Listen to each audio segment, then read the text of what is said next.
If you've ever been swimming in the ocean and felt something slimy brush against your leg, you probably didn't think, "Thank you, noble slime, for the air I breathe."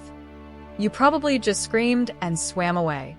But that slimy stuff, seaweed, kelp, and algae, is actually one half of the most dramatic relationship in the marine world.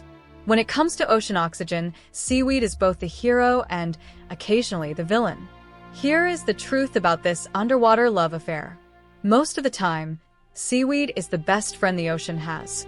Just like trees on land, marine plants, and plant-like algae are obsessed with photosynthesis. They spend their days soaking up sunlight and carbon dioxide. In exchange, they pump out massive amounts of dissolved oxygen. It is estimated that marine plants, including phytoplankton and seaweeds, produce between 50% and 80% of the oxygen on Earth. Point 1. The benefit. This oxygen doesn't just bubble up to the surface for us to breathe. It oxygenates the water, allowing fish, crabs, and sharks to breathe. 2. Without seaweed, the ocean would essentially suffocate. In this phase, seaweed is the perfect roommate. It cleans up the carbon dioxide trash and fills the apartment with fresh air.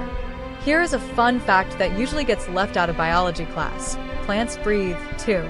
During the day, seaweed produces more oxygen than it consumes.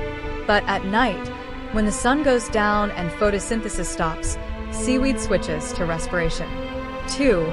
It actually consumes some of that oxygen back. Usually, this isn't a problem. It's just a small tax on the massive profit of oxygen they made during the day. But in stagnant water or crowded tide pools, a massive patch of seaweed can actually suck the oxygen levels down overnight, leaving the local fish gasping for air until sunrise. The relationship turns truly toxic when seaweed parties too hard. When we dump too many nutrients, like fertilizer runoff, into the ocean, seaweed and algae grow out of control. 3. This is called a bloom. It looks impressive at first, but it inevitably leads to a crash.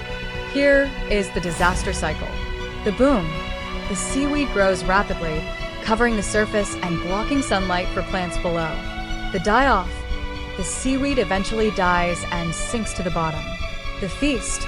Bacteria on the ocean floor go into a feeding frenzy to decompose the dead seaweed. The suffocation. These bacteria consume massive amounts of oxygen to do their work.